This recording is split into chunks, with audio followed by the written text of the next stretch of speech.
In 1721, in a small German town called Lübeck, a child was born who would challenge everything we know about the limits of the human mind. Christian Heinrich Heinecken began speaking fluently before completing his first year of life, and what he said left everyone in a state of wonder. Picture the scene: an ordinary family in 18th century Germany. The father, a respected merchant, the mother devoted to the household, and then Christian was born. But soon in the first months, something extraordinary began to happen.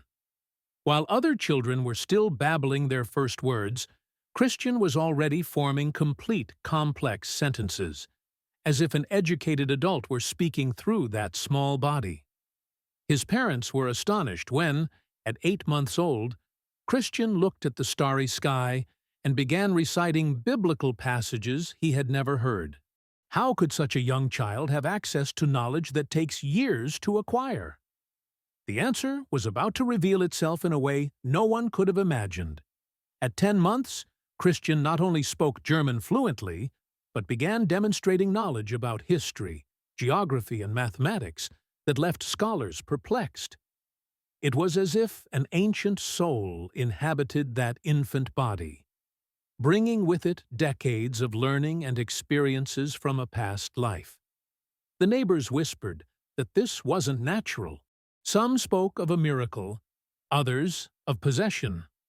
But the truth behind this extraordinary phenomenon was only beginning to reveal itself.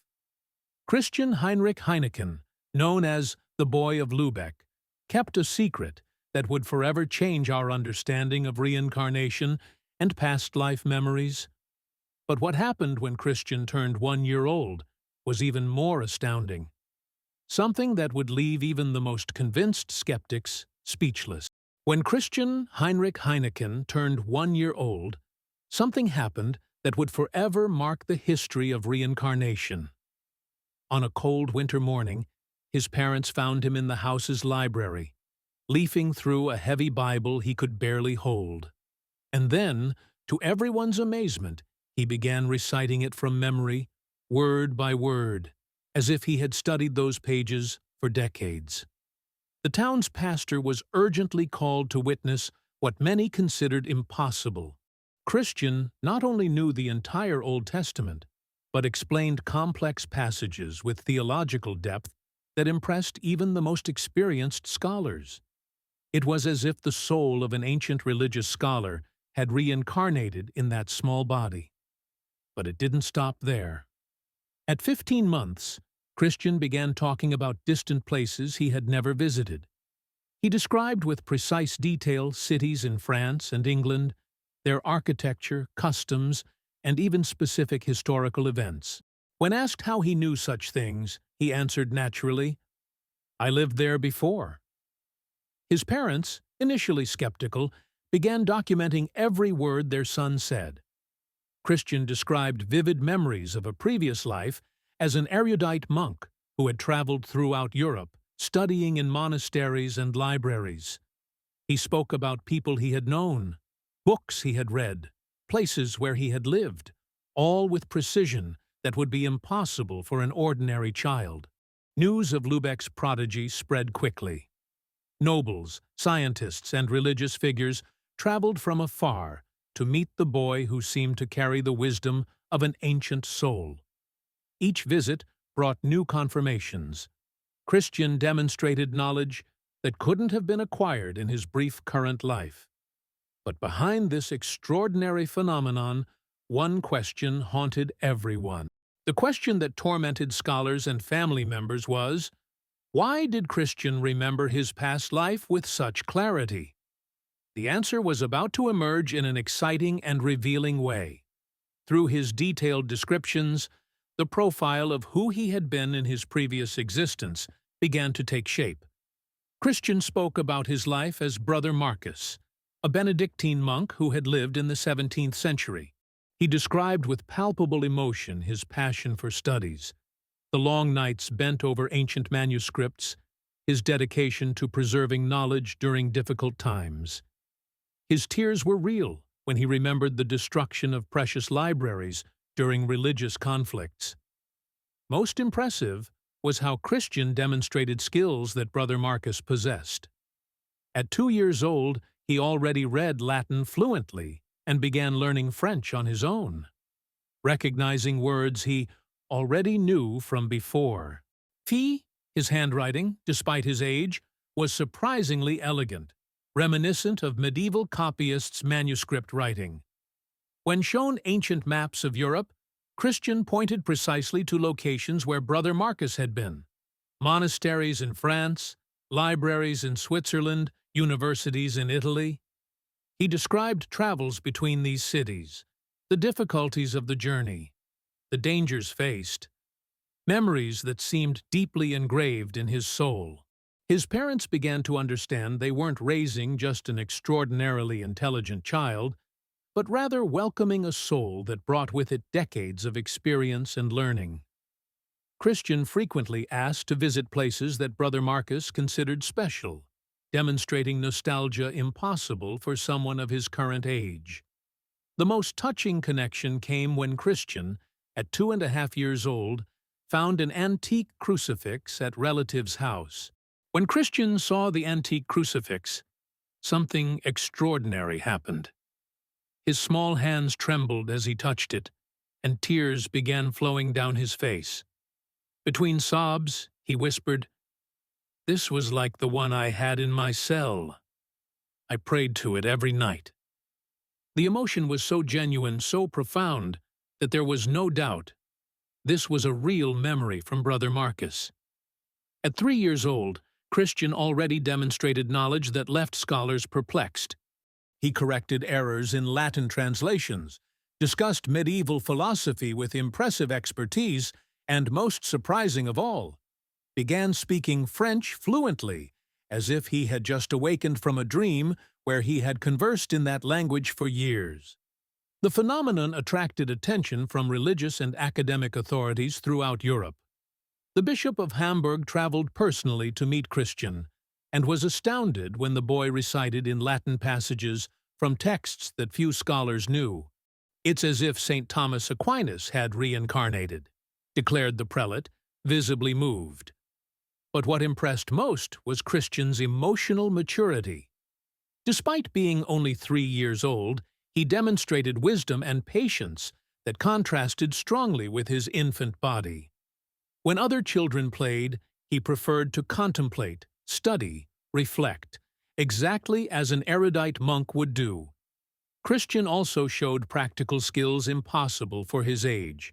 He knew how to prepare inks for manuscripts using medieval techniques, recognized medicinal plants and their properties, and even sang Gregorian chants with technical perfection that would take years to develop. It was as if Brother Marcus were literally inhabiting that small body. However, this extraordinary manifestation of past memories began to deeply concern his parents. Christian was growing, but something troubling was happening. What concerned his parents was that Christian seemed to be living more in the past than in the present. He constantly spoke about Brother Marcus, about life in the monastery, about responsibilities a child shouldn't carry. It was as if two souls inhabited the same body, creating internal conflict that began affecting his physical health. At 3.5 years old, Christian began showing strange signs.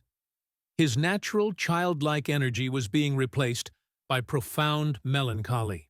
He complained of homesickness for places he had never visited in this life, cried for people he had lost in the 17th century. The doctors of the era, limited in knowledge, couldn't explain what was happening. Most disturbing was that Christian began talking about time to depart. He said that Brother Marcus had fulfilled his mission on earth, and it was now time to rest. For a 4-year-old child, these words were deeply troubling.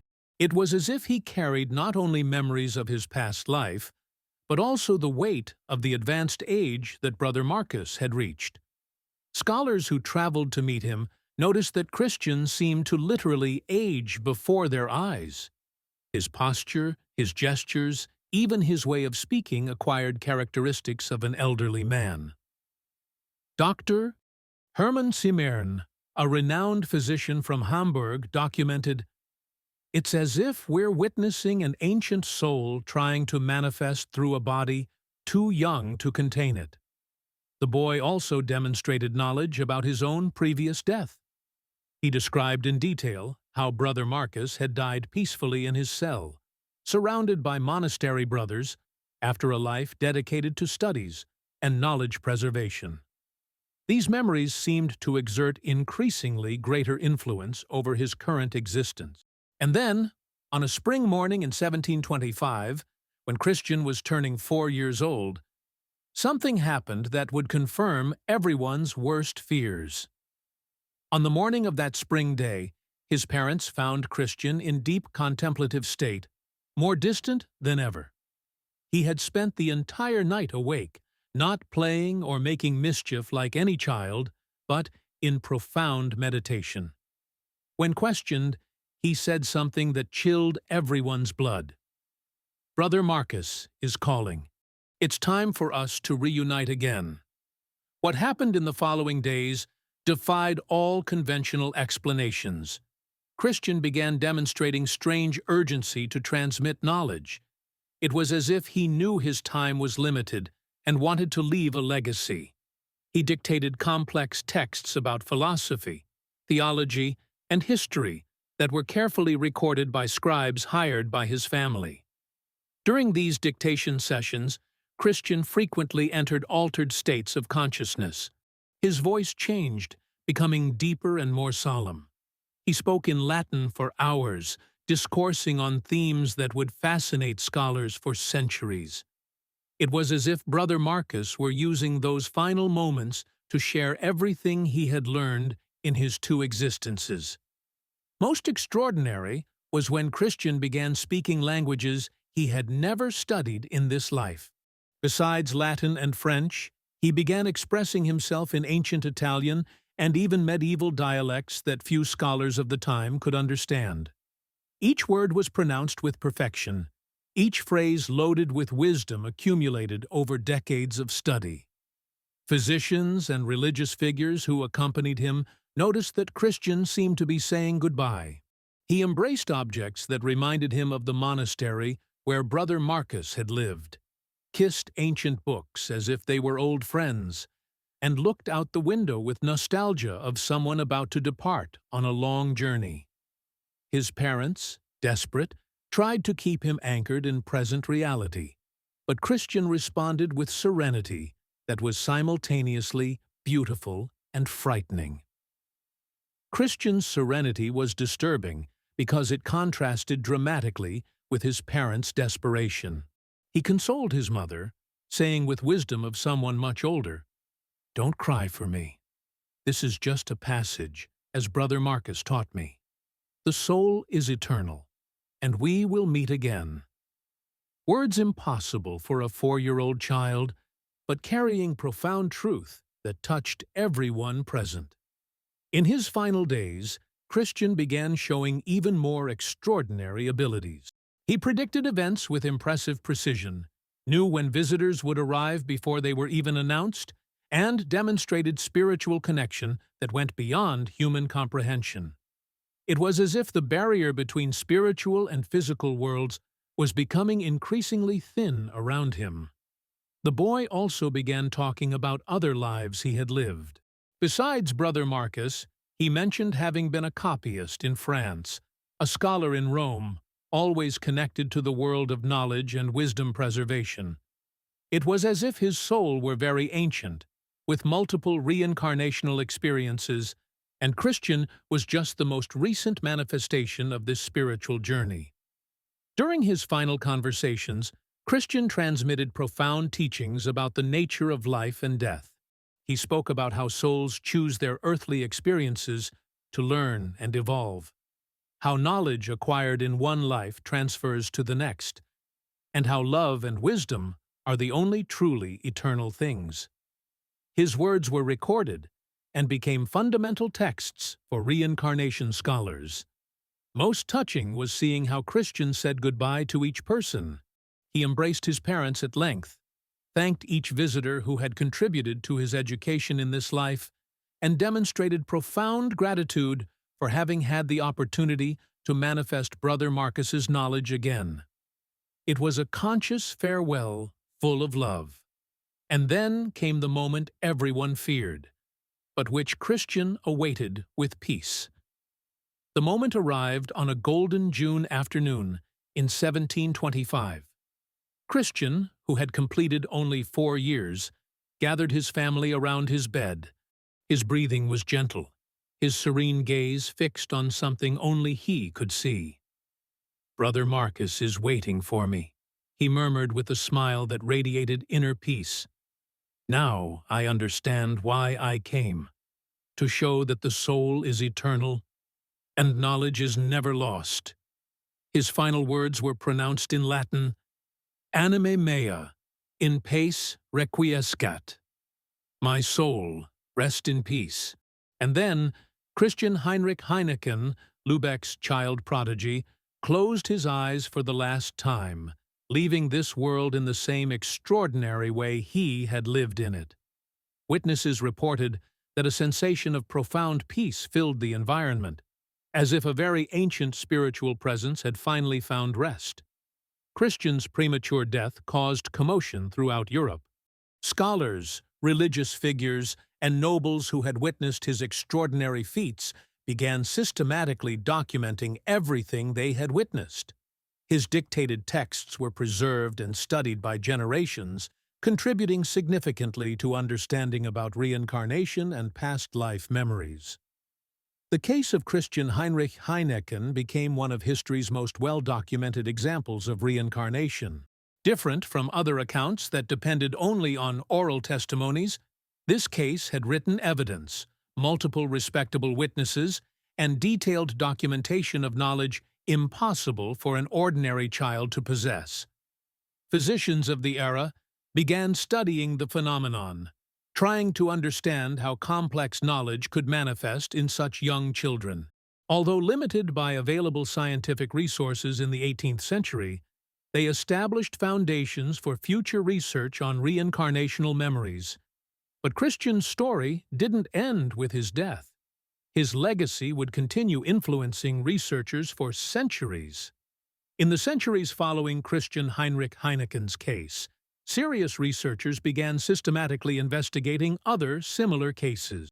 Lübeck's boy had established a pattern that would be recognized in children around the world. Knowledge impossible for their age, detailed memories of past lives, and abilities that seemed transferred from previous existence. Dr. Ian Stevenson, renowned psychiatrist from the University of Virginia, studied thousands of cases similar to Christian's during the 20th century. In his works, he frequently cited Lübeck's boy as one of history's most convincing documented examples of reincarnation. Stevenson developed rigorous scientific methodologies to investigate these phenomena, validating many aspects that had been observed in Christian's case 3 centuries earlier. Contemporary research in neuroscience and cognitive psychology began offering possible explanations for how complex information could be transferred between lives. Although we still don't have definitive answers, cases like Christian's continue challenging our conventional understanding of consciousness, memory, and identity.